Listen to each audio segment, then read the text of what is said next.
Oppo recent ಆಗಿ K series ಅಲ್ಲಿ ಒಂದು ಫೋನ್ ನ ಲಾಂಚ್ ಮಾಡಿತ್ತು. ಇದರಲ್ಲಿ ಪ್ರೀಮಿಯಂ ಲುಕ್ ಇದೆ, ಪ್ರೀಮಿಯಂ ಡಿಸೈನ್ ಇದೆ, 120 ಹರ್ಟ್ಸ್ ರಿಫ್ರೆಶ್ ರೇಟ್ ಸಿಗುತ್ತೆ, ಬೆಸ್ಟ್ ಡಿಸ್ಪ್ಲೇ ಸಿಗುತ್ತೆ, ಅಲ್ಟ್ರಾ ಕ್ಲಿಯರ್ ಕ್ಯಾಮೆರಾ ಇರುತ್ತೆ, ಬಿಗ್ ಬ್ಯಾಟರಿ ಇದೆ, ಫಾಸ್ಟ್ ಚಾರ್ಜಿಂಗ್ ಸಿಗುತ್ತೆ. ಇದಕ್ಕಿಂತ ಮೇಲೆ ಇದರಲ್ಲಿ 360 ಡಿಗ್ರಿ ಡ್ಯಾಮೇಜ್ ಪ್ರೂಫ್ ಆರ್ಮೋ ಬಾಡಿ ಇದೆ. ಇದೆಲ್ಲ ಇರೋದು ಓಪೋ K12X ಅಲ್ಲಿ. ಈ ಫೋನ್ 12,999ಗೆ ನಿಮ್ಗೆ ಸಿಗುತ್ತೆ. ಎಂಟ್ರಿ ಲೆವೆಲ್ ಅಲ್ಲಿ ಮಿಲಿಟರಿ ಗ್ರೇಡ್ ಸರ್ಟಿಫೈಡ್ ಫೋನ್ಸ್ ಗಳು ಸಿಗೋದಿಲ್ಲ, ಆದ್ರೆ ಈ ಫೋನ್ ಸಿಗ್ತಾ ಇದೆ.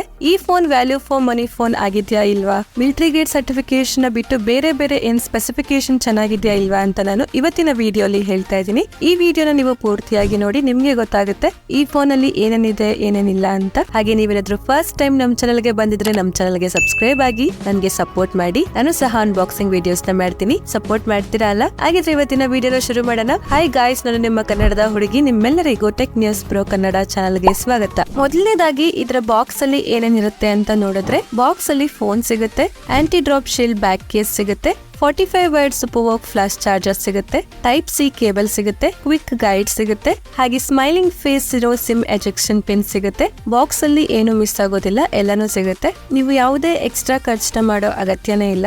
ಇದರ ಡಿಸೈನ್ ಬಗ್ಗೆ ಮಾತಾಡೋದಾದ್ರೆ, ಈ ಫೋನ್ 2 ಕಲರ್ ಅಲ್ಲಿ ಸಿಗುತ್ತೆ. ನೀವು ಸಹ ನೋಡಬಹುದು, ನಿಮ್ಗೆ ಯಾವ ಕಲರ್ ಇಷ್ಟ ಆಯ್ತು ಅಂತ ನೀವು ಸಹ ಕಮೆಂಟ್ ಮಾಡಿ ಹೇಳಿ. ನನ್ಗಂತೂ ಬ್ರೀಸ್ ಬ್ಲೂ ಕಲರ್ ತುಂಬಾ ಇಷ್ಟ ಆಯ್ತು. ಇದರ ಬ್ಯಾಕ್ ಸೈಡ್ ಮ್ಯಾಟ್ ಫಿನಿಶ್ ಇದೆ, ಪಾಲಿಕಾರ್ಬೊನೇಟ್ ಜೊತೆಗೆ ಬರುತ್ತೆ. ಈ ಫೋನ್ಗೆ 360 ಡಿಗ್ರಿ ಡ್ಯಾಮೇಜ್ ಪ್ರೂಫ್ ಇದೆ. ಇದರ ಡಿಸೈನ್ ತುಂಬಾ ಚೆನ್ನಾಗಿದೆ. ಡಿಸೈನ್ ಅಕಾರ್ಡಿಂಗ್ ನೀವು ಈ ಫೋನ್ ನ ತಗೋಬಹುದು. ಇದರ ಡಿಸೈನ್ ಯಾವ್ದೋ ಫ್ಲಾಗ್ಶಿಪ್ ಲೆವೆಲ್ ಫೋನ್ ಡಿಸೈನ್ ತರಾನೇ ಇದೆ. 15,000 ಫೋನ್ ಅಂತಾನೆ ಅನ್ಸೋದೇ ಇಲ್ಲ. ಇದರ ಡಿಸ್ಪ್ಲೇ ಬಗ್ಗೆ ಮಾತಾಡೋದಾದ್ರೆ, ಇದರಲ್ಲಿ 6.67 inches HD+ IPS LCD display ಇದೆ, 120 ಹರ್ಟ್ಸ್ ರಿಫ್ರೆಶ್ ರೇಟ್ ಇದೆ.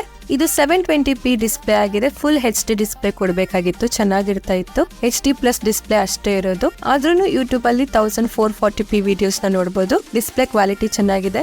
LCD ಡಿಸ್ಪ್ಲೇ ಆದ್ರೂ ಕಲರ್ ಕಾಂಟ್ರಾಸ್ಟ್ ಚೆನ್ನಾಗಿದೆ. ಪಂಚ್ ಹೋಲ್ ಕ್ಯಾಮೆರಾ ಇದೆ.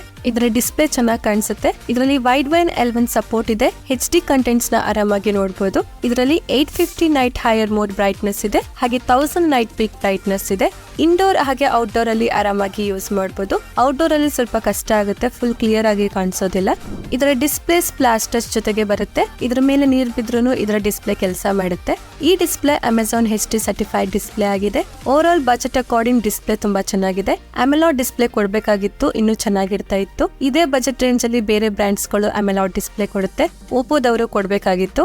ಇವುಗಳ ಪೋರ್ಟ್ಸ್ ಹಾಗೆ ಬಟನ್ಸ್ ಬಗ್ಗೆ ನೋಡೋದಾದ್ರೆ, right hand side power on and of button ಇದೆ, ಹಾಗೆ ಅದ್ರ ಮೇಲೆ ವಾಲ್ಯೂಮ್ ಬಟನ್ ಇದೆ. Left hand side sim card tray ಇದೆ. ಇದು ಹೈಬ್ರಿಡ್ ಸಿಮ್ ಸ್ಲಾಟ್ ಆಗಿದೆ. 2 ಸಿಮ್ ನ ಯೂಸ್ ಮಾಡಬಹುದು, ಇಲ್ಲಾಂದ್ರೆ 1 ಸಿಮ್ ನ 1 ಮೆಮೊರಿ ಕಾರ್ಡ್ ನ ಹಾಕಬಹುದು. ಇದ್ರ ಕೆಳಗಡೆ 3.5mm ಆಡಿಯೋ ಜಾಕ್ ಇದೆ, ಮೈಕ್ರೋಫೋನ್ ಇದೆ, ಟೈಪ್ ಸಿ ಪೋರ್ಟ್ ಇದೆ, ಸ್ಪೀಕರ್ ಇದೆ. ಇದರಲ್ಲಿ ಸಿಂಗಲ್ ಸ್ಪೀಕರ್ ಅಷ್ಟೇ ಇರೋದು, ಡ್ಯುಯಲ್ ಸ್ಪೀಕರ್ ಇಲ್ಲ. ಸಿಂಗಲ್ ಸ್ಪೀಕರ್ ಇದ್ರೂ ಇದರ ಸೌಂಡ್ ಕ್ವಾಲಿಟಿ ಲೌಡ್ ಆಗಿದೆ. ಇದರಲ್ಲಿ ಅಲ್ಟ್ರಾ ವಾಲ್ಯೂಮ್ ಮೋಡ್ ಇದೆ. 100% ಇಂದ 300% ವರೆಗೂ ವಾಲ್ಯೂಮ್ ನ ಜಾಸ್ತಿ ಮಾಡಬಹುದು. ಇದರ ಬ್ಯಾಟರಿ ಲೈಫ್ ಬಗ್ಗೆ ಮಾತಾಡೋದಾದ್ರೆ, ಇದರಲ್ಲಿ 5100 mAh ಬ್ಯಾಟರಿ ಇದೆ. 45 what super work fast charging ಗೆ ಸಪೋರ್ಟ್ ಮಾಡುತ್ತೆ. ಈ ಫೋನ್ ಅಲ್ಲಿ 5100 mAh ಬ್ಯಾಟರಿ ಇದ್ರೂ ಈ ಫೋನ್ ಸ್ಲಿಮ್ ಅಂಡ್ ಸ್ಟೈಲಿಶ್ ಆಗಿದೆ. ಯೂಶಲಿ 15,000 ಬಜೆಟ್ ರೇಂಜ್ ಅಲ್ಲಿ 5100 mAh ಬ್ಯಾಟರಿ ಸಿಗೋದಿಲ್ಲ, ಆದ್ರೆ ಈ ಫೋನ್ ಅಲ್ಲಿ ಸಿಗುತ್ತೆ. ಹಾಗೆ 45 ವಾಟ್ ಫಾಸ್ಟ್ ಚಾರ್ಜಿಂಗ್ ಕೂಡ ಸಿಗೋದಿಲ್ಲ, ಈ ಫೋನ್ ಅಲ್ಲಿ ಸಿಗುತ್ತೆ. ಈ ಫೋನ್ 10 ಮಿನಿಟ್ಸ್ ಅಲ್ಲಿ 20% ಚಾರ್ಜ್ ಆಗುತ್ತೆ. 0 to 100% 70 ಮಿನಿಟ್ಸ್ ಅಲ್ಲಿ ಆಗುತ್ತೆ. ಈ ಫೋನ್ ಅಲ್ಲಿ ಡ್ಯುಯಲ್ ಸ್ಪೀಕರ್ ಇಲ್ಲ, ಸಿಂಗಲ್ ಸ್ಪೀಕರ್ ಇದೆ ಅಷ್ಟೇ. ಇದರಲ್ಲಿ IP54 ನ ಸರ್ಟಿಫಿಕೇಶನ್ ಸಿಗುತ್ತೆ. ಇದ್ರ ಮೇಲೆ ಸ್ವಲ್ಪ ನೀರ್ ಬಿದ್ರೆ ಏನೂ ಆಗೋದಿಲ್ಲ, ಆದ್ರೆ ಇದನ್ನ ನೀರಲ್ಲಿ ಯೂಸ್ ಮಾಡೋದಕ್ಕೆ ಆಗೋದಿಲ್ಲ. ನೆಕ್ಸ್ಟ್ ಇದರ ಸಾಫ್ಟ್ವೇರ್ ಬಗ್ಗೆ ಮಾತಾಡೋದಾದ್ರೆ, ಈ ಫೋನ್ Android 14 ಅಲ್ಲಿ ಬರುತ್ತೆ. ಕಲರ್ OS 14.0 ಅಲ್ಲಿ ವರ್ಕ್ ಮಾಡುತ್ತೆ.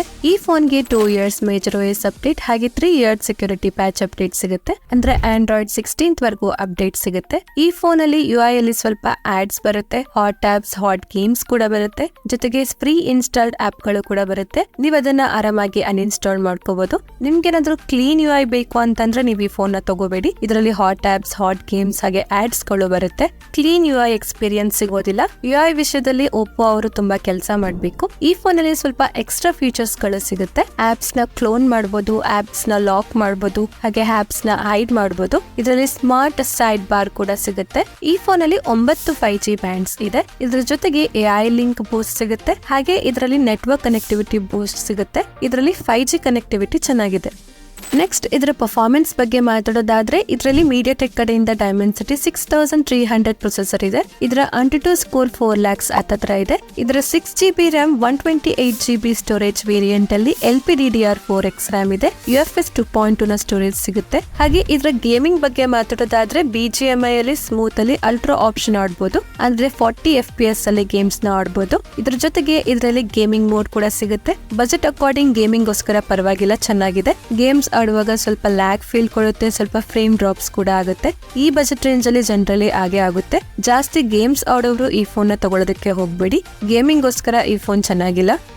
ನೆಕ್ಸ್ಟ್ ಇದರ ಕ್ಯಾಮೆರಾ ಬಗ್ಗೆ ಮಾತಾಡೋದಾದ್ರೆ ಇದರ back side dual camera setup ಇದೆ. ಇದರ primary camera 32 mega pixel camera ಆಗಿದೆ. ಎರಡನೇದು 2 ಮೆಗಾ ಪಿಕ್ಸೆಲ್ ಪೋರ್ಟ್ರೇಟ್ ಕ್ಯಾಮೆರಾ ಇದೆ. ಹಾಗೆ 8 ಮೆಗಾ ಪಿಕ್ಸೆಲ್ ಫ್ರಂಟ್ ಕ್ಯಾಮೆರಾ ಇದೆ. ಸ್ಮಾರ್ಟ್ ಫೋನ್ ಮೇನ್ ಕ್ಯಾಮೆರಾದಲ್ಲಿ ಯಾವುದೇ OIS ಹಾಗೆ EIS ನ ಸಪೋರ್ಟ್ ಇಲ್ಲ. ಆದ್ರೆ ಬಜೆಟ್ ಅಕಾರ್ಡಿಂಗ್ ಕ್ಯಾಮೆರಾ ಕ್ವಾಲಿಟಿ ಚೆನ್ನಾಗಿದೆ. 1080p ವಿಡಿಯೋಸ್ ನ 60 FPS ಅಲ್ಲಿ ತೆಗಿಬಹುದು. ಓವರ್ ಆಲ್ ಕ್ಯಾಮೆರಾ ಕ್ವಾಲಿಟಿ ಪರವಾಗಿಲ್ಲ, ಡೀಸೆಂಟ್ ಆಗಿದೆ. ಬೆಸ್ಟ್ ಇದೆ ಅಂತಾನು ಹೇಳೋದಕ್ಕಾಗಲ್ಲ, ಹಾಗಂತ ಚೆನ್ನಾಗಿಲ್ಲ ಅಂತಾನು ಹೇಳೋದಕ್ಕಾಗಲ್ಲ, ಪರವಾಗಿಲ್ಲ, ಚೆನ್ನಾಗಿದೆ ಅಷ್ಟೇ. ಕೊನೆಯದಾಗಿ ಇದರ ಪ್ರೈಸಿಂಗ್ ಬಗ್ಗೆ ಮಾತಾಡೋದಾದ್ರೆ 6GB RAM 128GB ಸ್ಟೋರೇಜ್ಗೆ 12999 ಆಗುತ್ತೆ. ಹಾಗೆ 8GB RAM 256GB ಸ್ಟೋರೇಜ್ಗೆ 15999 ಆಗುತ್ತೆ. ಜಾಸ್ತಿ ಸ್ಟೋರೇಜ್ ಬೇಕು ಅಂತ ಇರೋರು ಹೈಯರ್ ವೇರಿಯಂಟ್ ನ ತಗೊಳ್ಳಿ, 256GB ಸ್ಟೋರೇಜ್ ಸಿಗುತ್ತೆ. ಹಾಗಿದ್ರೆ 13999ಗೆ ಈ ಫೋನ್ ನ ತಗೋಬಹುದಾ ಅಂತಂದ್ರೆ ಈ ಫೋನ್ ಇರೋದು ನಾರ್ಮಲ್ ಯೂಸರ್ಸ್ಗೋಸ್ಕರ ಅಷ್ಟೇ, ಹೆವಿ ಯೂಸರ್ಸ್ಗೆ ಅಲ್ಲ. ಹೆವಿ ಗೇಮ್ಸ್ ನ ಆಡೋದಕ್ಕೆ ಆಗೋದಿಲ್ಲ, ಜಾಸ್ತಿ ಫೋಟೋಸ್ ನ ತೆಗಿಯೋದಕ್ಕೆ ಆಗೋದಿಲ್ಲ. ಆದ್ರೆ ನಾರ್ಮಲ್ ಯೂಸರ್ಸ್ ಯೂಸ್ ಮಾಡಬಹುದು. ಈ ಫೋನ್ ಅಲ್ಲಿ HD+ ಡಿಸ್ಪ್ಲೇ ಸಿಗುತ್ತೆ. ಸಿಂಗಲ್ ಸ್ಪೀಕರ್ ಇದೆ, ಸಿಂಗಲ್ ಮೈಕ್ ಇದೆ. ಹಾಗೆ ಇದರಲ್ಲಿ ಹೆವಿ ಗೇಮ್ಸ್ ನ ಆಡೋದಕ್ಕಾಗಲ್ಲ. ಕ್ಯಾಮ್ರಾ ಕ್ವಾಲಿಟಿ ಆವರೇಜ್ ಇದೆ ಅಷ್ಟೇ. ಈ ಎಲ್ಲಾ ವಿಷಯದಲ್ಲಿ ನೀವು ಕಾಂಪ್ರಮೈಸ್ ಆಗ್ತೀರಾ ಅಂತಂದ್ರೆ ನೀವು ಈ ಫೋನ್ ನ ತಗೋಬಹುದು. ಕಾಂಪ್ರಮೈಸ್ ಮಾಡೋದಕ್ಕೆ ಆಗೋದಿಲ್ಲ ಅಂತಂದ್ರೆ ಇನ್ನೂ ತುಂಬಾ ಅಮೌಂಟ್ ಹಾಕಿ ರಿಯಲ್ಮಿ ಕಡೆಯಿಂದ ರಿಯಲ್ಮಿ P1 ತಗೊಳ್ಳಿ. ಆ ಫೋನ್ ಈ ಫೋನ್ ಗಿಂತ ಬೆಸ್ಟ್ ಇದೆ. ಇಷ್ಟೇ ಫ್ರೆಂಡ್ಸ್, ಇವತ್ತಿನ ವಿಡಿಯೋ ಅಲ್ಲಿ Oppo K12X ನ ಫುಲ್ ಡೀಟೇಲ್ ಆಗಿ ಹೇಳಿದೀನಿ. ವಿಡಿಯೋ ಇಷ್ಟ ಆದ್ರೆ ಲೈಕ್ ಮಾಡಿ, ನಮ್ಮ ಚಾನಲ್ಗೆ ಸಬ್ಸ್ಕ್ರೈಬ್ ಆಗಿ. ಏನಾದ್ರೂ ಡೌಟ್ ಇದ್ರೆ ನೀವು ಕಮೆಂಟ್ ಮಾಡಿ ಕೇಳಿ, ನಿಮ್ಮ ಫ್ರೆಂಡ್ಸ್ ಆಗಿ ಫ್ಯಾಮಿಲಿ ಅವ್ರಿಗೆ ಶೇರ್ ಮಾಡಿ. ಧನ್ಯವಾದಗಳು. Thank you for watching. Next video ಸಿಗೋಣ, ಅಲ್ಲಿವರೆಗೂ ವೇಟ್ ಮಾಡ್ತಾ ಇರಿ. ಬೈ ಬಾಯ್.